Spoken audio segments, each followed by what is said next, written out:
Bonjour à tous, merci de nous suivre sur Planète 7. Bienvenue dans cet autre numéro de votre émission Face à Pathé, qui a le plaisir de recevoir sur son plateau Lamine Mouniouma Cissé, journaliste, entrepreneur si vous voulez, qui est également le commissaire général du FEM 2026. Entendez par là le Forum économique Émergence Magazine. Avec lui, nous allons parler de cette 4e édition.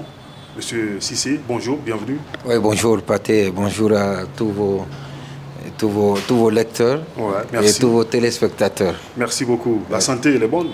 Ah oui, ça va, Dieu merci, ça va. Super.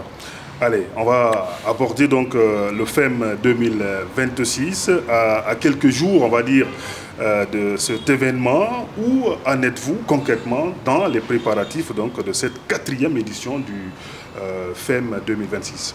Oui, c'est vrai qu'on n'est jamais totalement satisfait de ce que nous faisons. Et c'est pour ça on est toujours aux petits soins pour régler les petits détails. Et sinon, globalement, je crois que tout est bien réglé. Et donc, comme vous l'avez dit, à quelques jours, on est à 4-5 jours du début de l'événement, parce qu'il va se passer en 2 temps. Tout à fait, oui. La première partie à Bokeh et la deuxième partie ici à Conakry. La première partie, ce sera le 22, et la deuxième partie ici, le 24. Et donc, on est en train on peut s'estimer satisfait de ce qui est déjà accompli, en espérant que les choses se passent comme souhaité. Ouais, comme on le dit, qui veut aller loin ménage bien sa monture. Alors, quelles sont les principales innovations ou nouveautés prévues pour cette édition de 2026 par rapport donc, aux précédentes? Alors, l'innovation, comme je l'ai dit, c'est la décentralisation. Et donc, c'est le format hybride. Et il y a une partie à Conakry. C'est une recommandation qui nous a été faite lors des éditions précédentes. C'est de nous rapprocher davantage vers la cible. Et quand on parle des mines, quand on parle de l'exploitation minière, des conséquences liées à l'exploitation minière ou des avantages à tirer de l'exploitation minière, et sans doute, il faut aller à Bokeh. Bokeh qui est une zone spéciale économique par excellence qui en a été érigée depuis quelques années. Et donc, Bokeh, c'est bien le lieu par excellence de l'exploitation minière.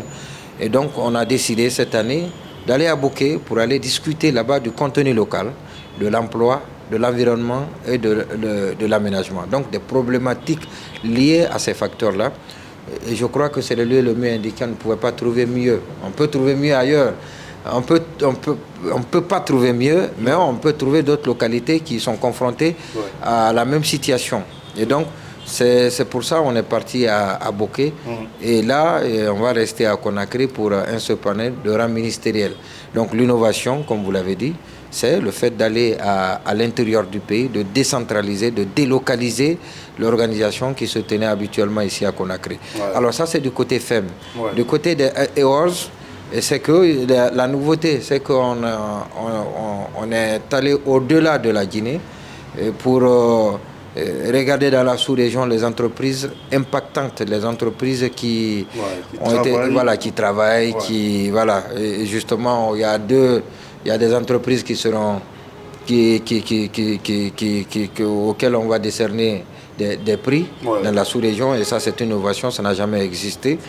Et même dans le cadre également de ces distinctions, il y a de nouveaux prix qui ont été créés et qui, en lien avec l'actualité économique très évolutive de notre pays, c'est l'entrepreneuriat. Jeune entrepreneur, ça n'existait pas.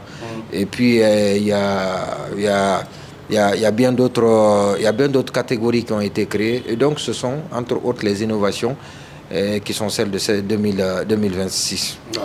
Nous comprenons donc pourquoi le choix sur Bokeh et Conakry. Alors, on va avancer dans cet entretien. Quel est le thème central du FEM 2026 et en quoi reflète-t-il les enjeux économiques actuels de la Guinée? Le thème, c'est l'émergence économique de notre pays. C'est en lien avec le Simandou. Le Simandou, c'est méga projet aujourd'hui. C'est le méga projet, le plus grand projet minier de l'Afrique. Voilà, plus de 20 milliards de dollars d'investissement, des mines jusqu'à la construction des ports, des chemins de fer, donc tout compris. Et je crois que ça vaut la peine. Et plus d'1 milliard pendant la et plusieurs milliards de dollars pendant les prochaines années. Donc le PIB guinéen forcément va être, et ça on le sent déjà, avec le PIB guinéen qui se rapproche et qui dépasse même celui du Sénégal qu'on enviait il n'y a pas très longtemps. Et donc, et même le budget guinéen, parce que ça peut avoir un impact sur le budget guinéen, un impact considérable. Et plus d'1 milliard de dollars de recettes fiscales et non fiscales générées grâce au projet Simandou, vous avez vu que c'est 20% du budget national. Donc le budget a bondi. On l'a senti avec le budget de 2026 qui est de qui est de plus de 40 000 milliards volets recettes et plus de 50 000 milliards volets investissement, volets dépenses. Et donc c'est bien ce qui a retenu l'attention et ce qui a concentré notre préoccupation. Vous savez, en plus, ce qui est aussi important, et d'ailleurs, c'est pourquoi d'ailleurs on reparle de Simandou, c'est qu'il y a beaucoup qui parlent de Simandou 2040, plan Simandou, mais qui ne savent rien qui peuvent absolument vous dire, qui ne savent rien, ce que ça veut dire. Le plan, il y a le projet on n'est plus en phase de projet, on est en phase d'exploitation. Donc il y a un plan adossé au méga, on ne dira pas méga projet, mais plutôt à cette infrastructure.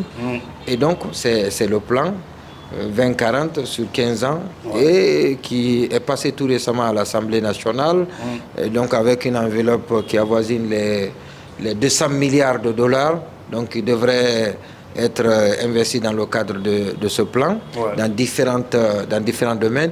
Alors les gens ne le savent pas. Voilà, on chante partout, on entonne partout, on l'entend partout, mais très peu de personnes vous diront ce que c'est que le plan Simandou, le programme Simandou, ça repose sur quoi. Et donc ceux qui sont à même et ceux qui sont bien, le comité, le stratégique, bien sûr, les concernés. Et les personnes les mieux indiquées, les voix audibles pour parler de ce projet sont invitées sur ce panel, d'ailleurs qui sera le thème du 3e panel. Donc il y a le ministre de la coopération qui est l'architecte du programme Simandou. Il y a le ministre de l'économie la ministre de l'économie et des finances, parce que ça changeait, qui sera aussi sur ce panel. Il y a la ministre de l'enseignement supérieur qui sera sur ce panel. Il y a le ministre des mines qui sera sur ce panel. Il y a le PCA de M. Nagnalin. TTZ qui sera sur ce panel, et puis le tout supervisé par le ministre directeur de cabinet qui est le président du comité stratégique de Simandou. Donc il y aura les acteurs de la société civile, il y aura surtout le secteur privé qui sera massivement mobilisé. Et j'ai oublié, il y a la ministre aussi de l'industrie, du commerce des PME, Madame Fatima, qui sera à Bokeh pour présider la cérémonie de Bokeh et qui sera à Conakry pour participer à ce panel. Et nous lui disons d'ailleurs merci pour cette disponibilité en faveur du forum du FEM 2026. C'est intéressant. Alors, en quoi ce forum peut-il concrètement contribuer à l'émergence économique de la Guinée ? Alors, le forum peut, vous savez, c'est un espace d'échange. Un espace d'échange, de concertation.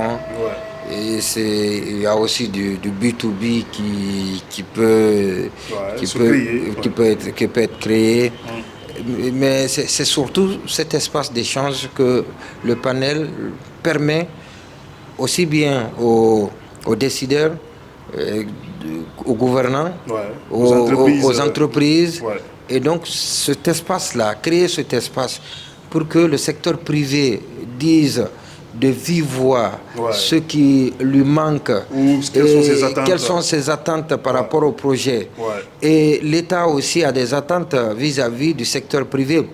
Donc l'État aussi va l'exprimer clairement, l'État va expliquer ce que c'est que le programme, l'État va faire la pédagogie d'amener le secteur privé et même les populations à comprendre ce que c'est que le programme. Et l'autre chose qui est davantage plus importante, c'est que ça peut amener l'opinion publique à être beaucoup plus exigeante vis-à-vis de l'État. Ouais. Et parce qu'on vous parle de programme Simandou. On vous dit par exemple dans 50 ans, le programme Simandou c'est 15 ans. Ouais. Alors il doit y avoir, on dit qu'il y a des projets d'infrastructure. Mais qu'est-ce qui va être fait? Combien de kilomètres de routes vont être construites dans le cadre de l'exécution de ce projet? Ouais. Combien d'écoles? Combien d'hôpitaux? Et combien l'adduction d'eau potable? Comment ça va se passer? L'électricité rurale. Et donc tout ça, quand on ne le sait pas... C'est une planification. Oui, c'est une planification. Mais quand on ne le sait pas, si l'opinion, la population connaît cette planification contenue dans le programme, veiller à son exécution et parce qu'à chaque étape va interpeller les autorités pour leur dire attendez, vous nous avez dit que dans le cadre du plan de programme Simandou, c'est ce que vous devez faire, c'est ce que vous avez promis de faire et on l'a pas, vous ne l'avez pas fait. Pourquoi vous ne l'avez pas fait?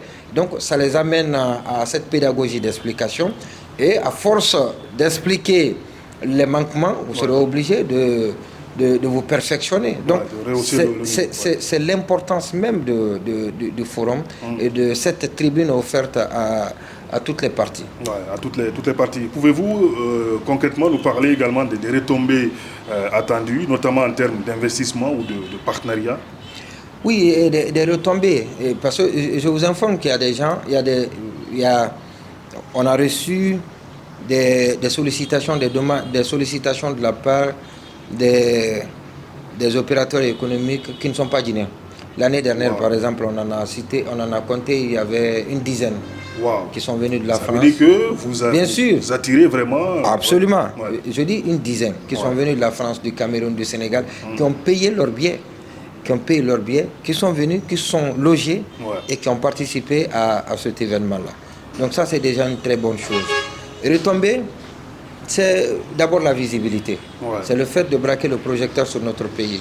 Pour qu'à l'extérieur, qu'on dise, dans notre pays, il n'y a pas ce qu'on peut lire dans certains médias, qu'on peut voir sur les réseaux sociaux, concernant notre pays, de cette actualité apocalyptique. Donc il n'y a pas que ça dans notre pays. Tout à fait. On fait aussi de l'économie. Dans notre pays, on fait des affaires.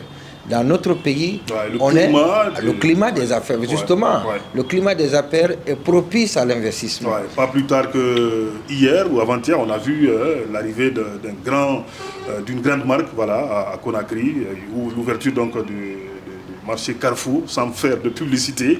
Ça veut dire que, comme vous l'avez dit, il y a aujourd'hui quelque chose qui attire en Guinée. Absolument, quelque chose qui attire. Et l'autre chose, les décideurs et les secteurs privés vont être en face, ils vont échanger. Chaque partie va retenir quelque chose de l'autre. Et après, il va y avoir des corrections, il va y avoir des remises en cause dans l'élan du développement de notre pays.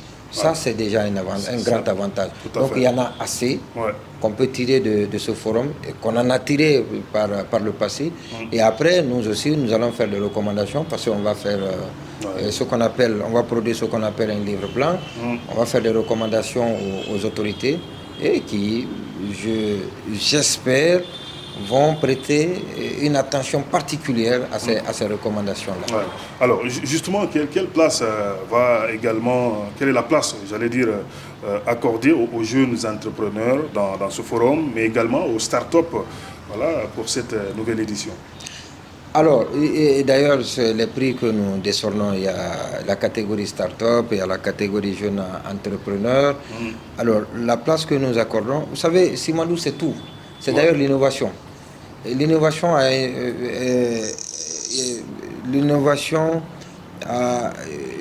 le Simandou réserve une place importante à l'innovation. Le monde d'aujourd'hui, c'est l'innovation, c'est les nouvelles technologies de l'information.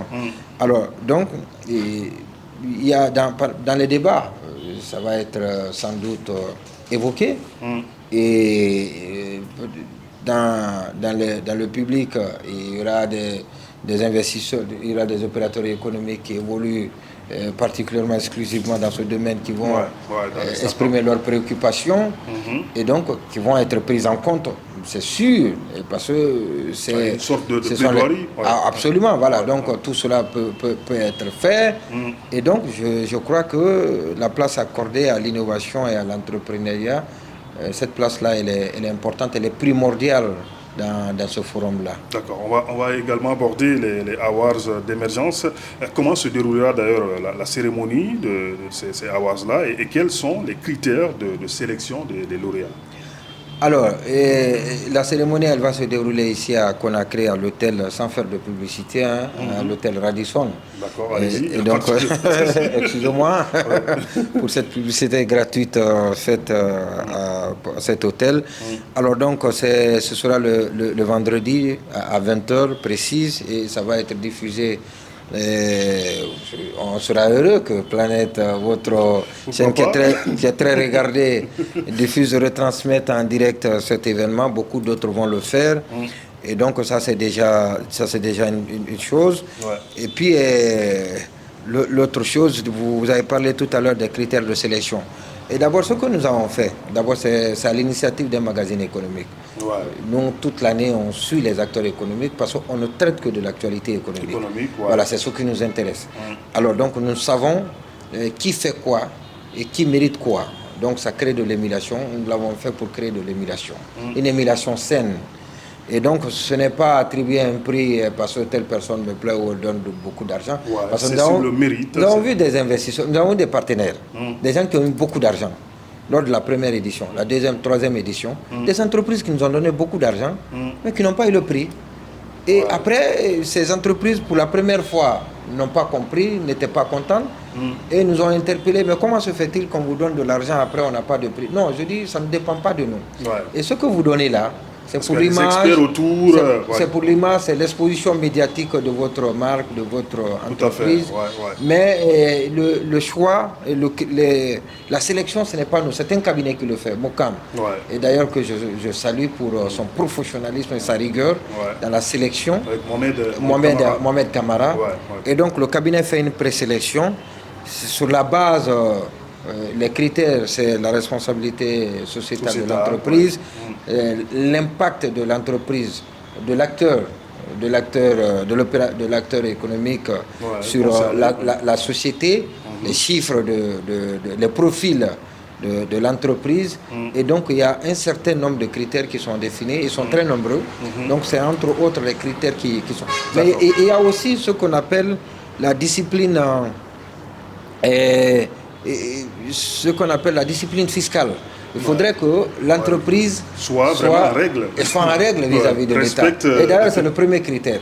Toute entreprise qui n'est pas en règle vis-à-vis de l'État, c'est un principe d'exclusion, c'est un critère d'exclusion. Non, ne peut pas être sélectionné. Et donc, c'est pour amener les entreprises également à déclarer auprès de l'administration fiscale, à payer ses impôts, à payer ses taxes. Ce sont ces critères. Et après, la présélection, la sélection elle est faite par le cabinet, 3 à 5 ça varie. Et après, cette présélection, sur la base de ces critères-là, donc est transmise à un comité de jury qui est présidé par le juge Pierre Lama, l'ancien président de la chambre du tribunal de commerce qui est aujourd'hui président de la cour d'appel de Cancan. Et donc c'est lui. Ça veut dire que c'est sérieux. Absolument. Donc parmi les membres du jury, il y a des personnalités non moins importantes qui sont dont les visas sont très connus dans notre pays et qui sont connus aussi pour leur rigueur et qui sont connus pour leur background et leur passé, leur parcours aussi très enviable. Donc c'est le comité de jury qui choisit parmi les 3, mais sur la base des informations qui lui sont fournies par le cabinet. Donc le comité peut avoir aussi bien évidemment ces informations à lui. Et parce que le comité, c'est des gens qui ont des expertises dans ces différents domaines. D'accord, allez, on va clôturer donc cet entretien. Forcément, vous continuez à traverser encore des défis dans l'organisation de cette nouvelle édition, mais également vous avez un message forcément à adresser aux acteurs économiques partenaires et au grand public par rapport à cette nouvelle édition.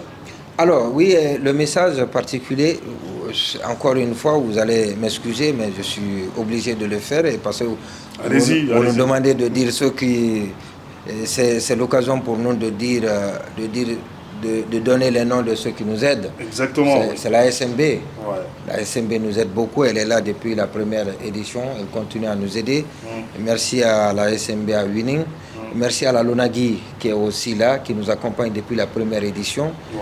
Et donc la Lonagui, elle est là. Les entreprises publiques sont là. Je veux parler de l'ANEM. Je veux parler de la Sogipami, du fonds d'entretien routier, de fonds de FabGaz. Okay. Donc il y a beaucoup d'entreprises publiques aussi qui s'inscrivent dans cette dynamique-là d'émergence économique de notre pays et qui se montrent disponibles à appuyer ces initiatives privées. Et c'est important de le dire ici plus haut et de leur dire merci pour cet accompagnement. Et parce que c'est très compliqué. Hein. C'est dans notre pays où il y a un désert comme on appelle, un désert en termes d'appui aux initiatives privées. Et j'interpelle l'État à davantage veiller, à davantage prêter beaucoup d'attention aux initiatives privées.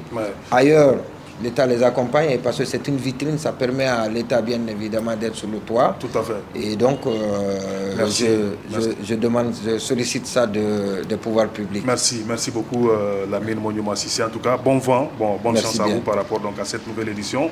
C'est terminé donc ce numéro qui est consacré à l'économie. On parlait bien sûr avec le haut commissaire général de FEM 2026. On se retrouve très prochainement sur Planète 7. Merci à Lamarana Djebousso.